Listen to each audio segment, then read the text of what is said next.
जय हिंद दोस्तों, मैं नदीम अंसारी आप सभी का अपने YouTube चैनल पर बहुत बहुत स्वागत करता हूं और उम्मीद करता हूं कि आप सभी लोग बहुत अच्छे होंगे। देर न करते हुए आपको बताना चाहूँगा आखिर क्या है कारण जो चिड़ियों की घट रही आबादी। आज की वीडियो में मैं आपको बताना चाहूँगा कि आखिर चिड़ियों की घटती आबादी का क्या कारण है।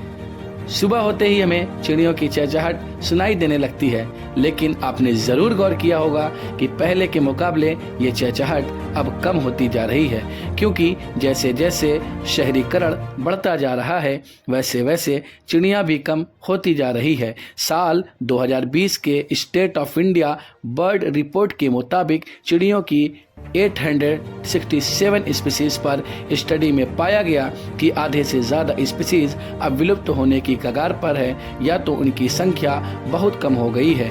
चिड़ियों की संख्या कम होने के पीछे बहुत सारे रीज़न जिम्मेदार हैं, जिसमें शहरों का दिन ब दिन दूषित होना भी शामिल है, जिससे चिड़ियों का शहरों में रहना काफ़ी मुश्किल हो गया है। शहरों में चिड़ियों के लिए घोंसले बनाने की जगह नहीं है।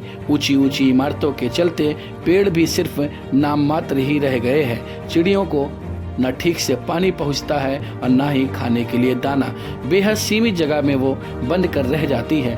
पेड़ों की घटती संख्या के चलते पक्षी अपने घोंसले कहीं बिजली के खंभों पर उलझे तारों में बनाते हैं तो कहीं स्ट्रीट लाइट पर बिजली की तारों और वाइंड टरबाइन से टकराने से पक्षी अक्सर मारे जाते हैं। साथ ही साथ गाड़ियों और फैक्ट्रीज के धुएं और ऊंची ऊंची बिल्डिंग्स ग्रीन हाउस गैसेस के इमिशन में लगातार बढ़ोतरी होती जा रही है, जो कि पक्षियों की घटती आबादी के मुख्य जिम्मेदार हैं। मोबाइल कंपनीज ज़्यादा टावर के इंस्टॉलेशन से बचने के लिए टावर फ्रीक्वेंसी बढ़ा देती हैं, जिससे पक्षियों पर बुरा असर पड़ता है। इंसानों की तुलना में पक्षी ज़्यादा रेडिएशन को एब्जॉर्ब करते हैं। सेलफोन और टावरों से एमिट होने वाले माइक्रोवेव्स के कारण पक्षियों के एग के शेल पतले रह जाते हैं और पक्षियों के अंडों और एम्ब्रियो को नुकसान पहुंचता है तथा उनका डेवलपमेंट भी सही तरह से नहीं हो पाता है, जिसके चलते बर्ड्स की पॉपुलेशन में भी कमी आती है।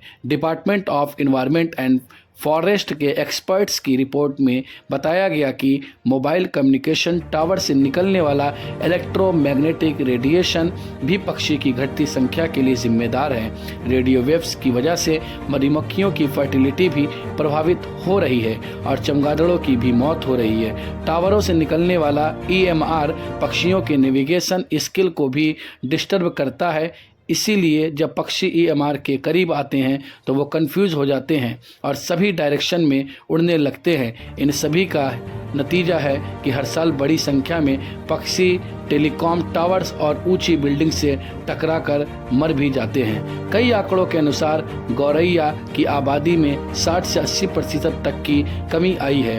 ब्रिटेन की royal society for the protection of bird ने भारत से लेकर विश्व के विभिन्न हिस्सों में रिसर्चर्स द्वारा की गई स्टडी के आधार पर गौरैया को रेड लिस्ट में शामिल किया है। आंध्र यूनिवर्सिटी द्वारा की गई स्टडी के मुताबिक ग्रामीण और शहरी दोनों ही इलाकों में गौरैया की आबादी में करीब 60% की कमी आई है। आपको लग सकता है कि इससे इंसानों की ज़िंदगी पर क्या ही असर पड़ेगा, लेकिन ऐसा नहीं है। नेचर में हर चीज़ एक दूसरे से किसी न किसी तरह से जुड़ी होती है। पक्षियों के विलुप्त होते ही मच्छर, कीड़े और मकड़ियों की तादाद बहुत ज़्यादा बढ़ जाएगी, क्योंकि इनको खाने वाली चिड़ियाँ ही नहीं रहेंगी। नतीजा यह होगा कि कीड़ों की वजह से आधी से ज़्यादा फसलें बर्बाद हो जाएगी।